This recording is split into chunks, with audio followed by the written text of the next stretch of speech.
Olá, meu nome é Raíza Blythe e eu sou graduanda em História da Arte. A pesquisa que irei apresentar foi desenvolvida em ocasião de uma bolsa oferecida pelo Real Gabinete Português de Leitura em parceria com o Instituto Internacional de Macau. Essa bolsa já foi concluída e realizada durante o ano de 2020.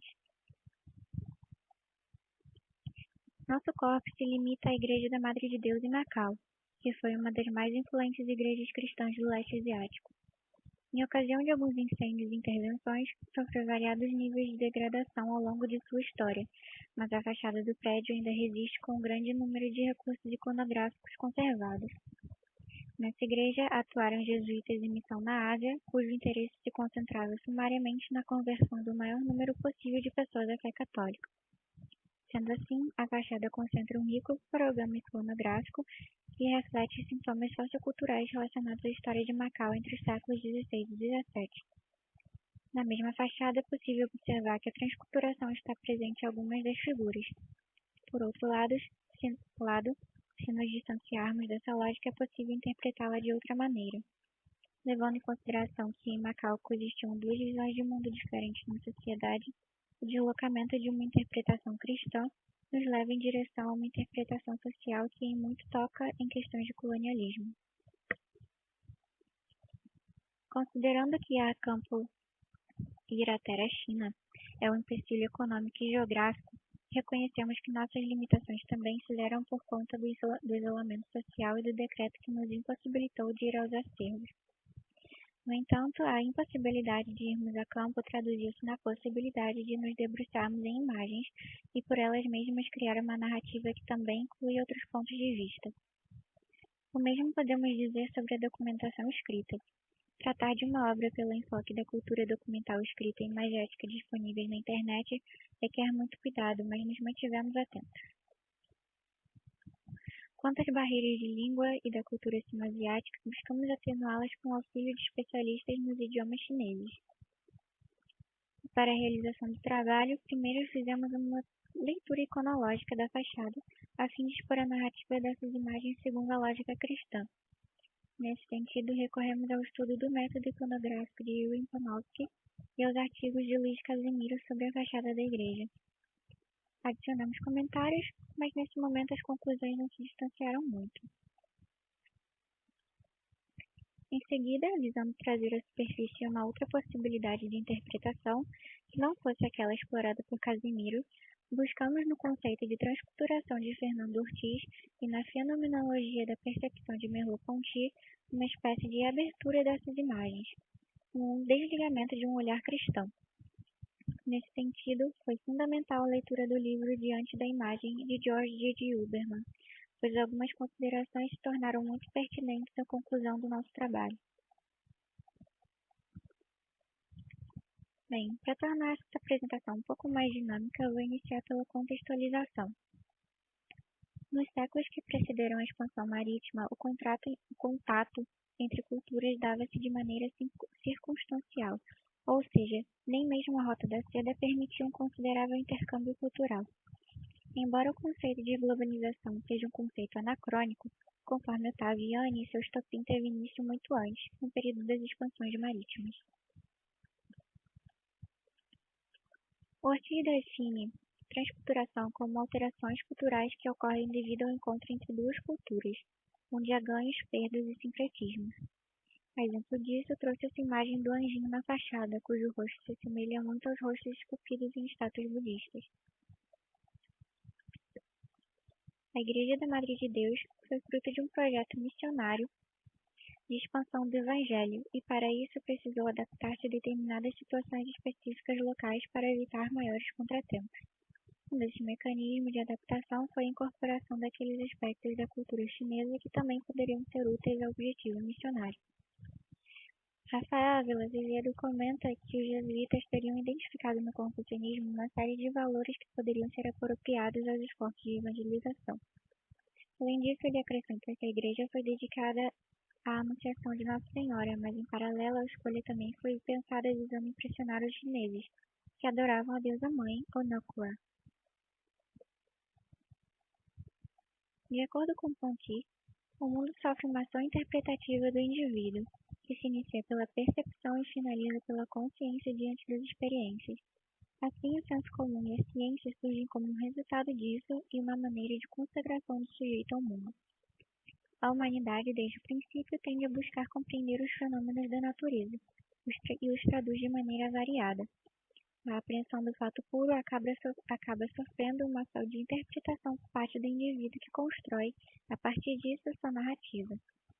A consolidação dessa narrativa, aceita pela comunidade, torna-se uma espécie de senso comum. Independentemente da pluralidade de experiências particulares, é frequente que o indivíduo busque adaptá-las ao conhecimento já consolidado pelo grupo social em que se insere. Esses conhecimentos muitas vezes caminham de mãos dadas com a religião, o que pode ser verificado, por exemplo, na literatura de viagem quinhentista, em que vemos que o europeu reconhece como paraíso bíblico as novas terras descobertas. Apesar de ser característico da fenomenologia estudar aquilo que precede a atitude interpretativa do homem, neste trabalho nosso objetivo não se concentra em apreender o fato puro, mas compreender como as operações de percepção e consciência transformam as relações socioculturais e em que medida elas se refletem no objeto artístico. No caso do Colégio de São Paulo, em Macau, houve a imposição de um sistema de ensino tradicionalmente europeu, compelindo aquela comunidade à aquisição de uma nova língua e ao pensamento numa nova lógica. Para isso, foi necessário que os missionários jesuítas reaproveitassem conceitos pré-existentes naquela cultura segundo seus interesses. Exemplo disso, uma citação comentada por Rafael Ávila Azevedo, em que os jesuítas teriam buscado no confucionismo aqueles valores que lhes fossem úteis à evangelização. Apesar da tentativa de imposição de sua visão de mundo ao outro, os jesuítas foram capazes de enxergar naquela tradição distinta elementos culturais potencialmente suscetíveis ao sincretismo. Isso também não passou despercebido por John Bury, que chegou a comentar que os jesuítas portugueses empregavam o estilo nacional corrente, embora com uma interpretação própria, refletindo o espírito internacional de sua companhia.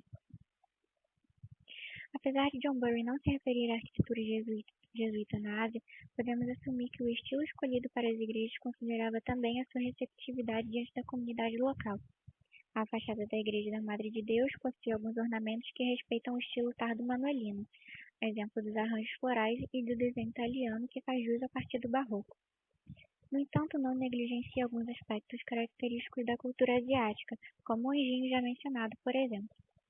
Nesse sentido, Bury resgata a observação do padre Joseph Brown ao dizer: enquanto os jesuítas adotavam o ponto de vista romano, isto é, católico, em todas as questões relativas à doutrina, direitos e rituais da igreja, nos assuntos seculares, que logicamente incluíam os estilos artísticos, sempre respeitavam os sentimentos e ideias das populações entre as quais eles viviam, e às quais, na verdade, eles próprios pertenciam.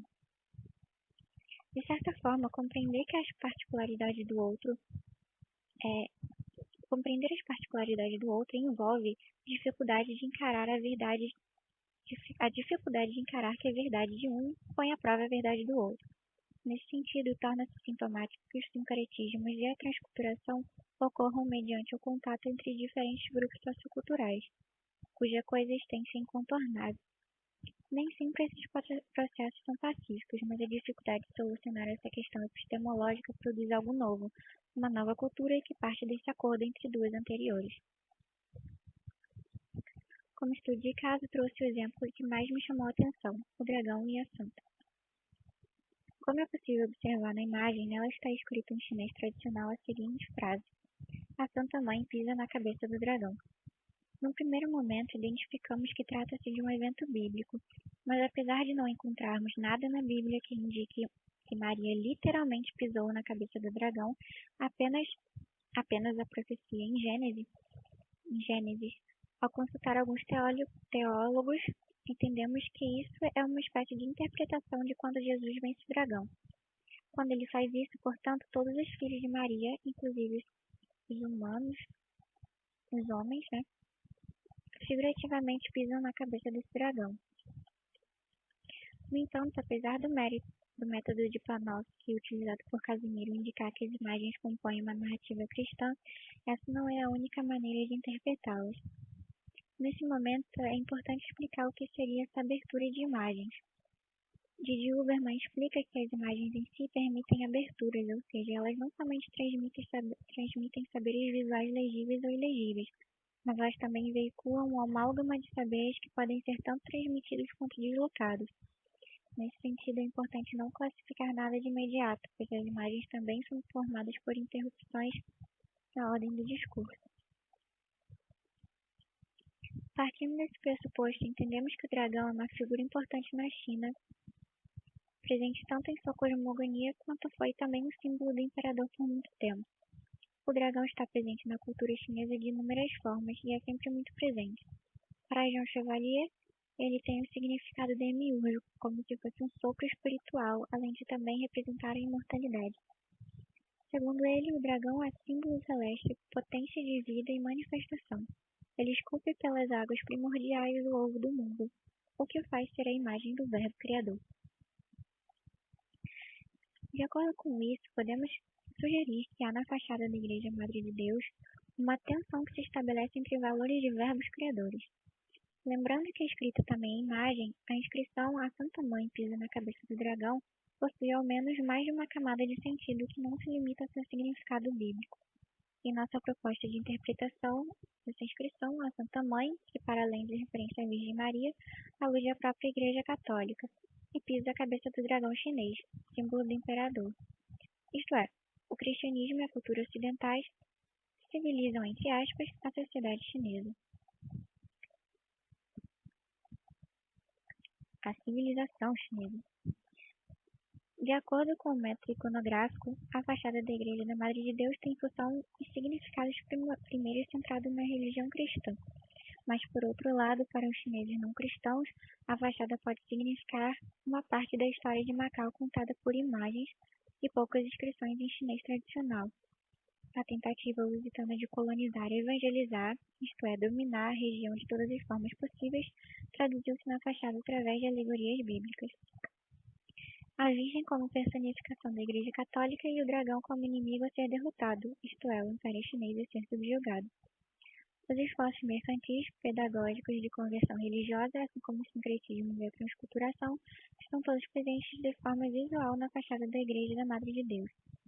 A abertura dessas imagens permitiu deslocar a autoridade do discurso sobre a obra, tensionando novos saberes possibilitados pelo reconhecimento da efetividade das imagens como veículos de informação visual e simbólica, dialogando intrinsecamente com a experiência humana. Assim, a fachada da Igreja da Madre de Deus resiste como um organismo vivo que estabelece todo tipo de relação interdisciplinar, representando o marco da memória coletiva local, cujos signos remontam ao passado de esforços coloniais que deixam seus registros na cultura até a atualidade. Os resultados de nossa pesquisa indicam que a existência de elementos híbridos e de significantes comuns entre as culturas portuguesa e chinesa por si só permitem outras interpretações igualmente válidas do ponto de vista fenomenológico. Diante disso, Didi Huberman e eu concordamos que a potência das imagens só pode ser explorada por meio de um trabalho de abertura, que parte de sua legibilidade em direção a algo além.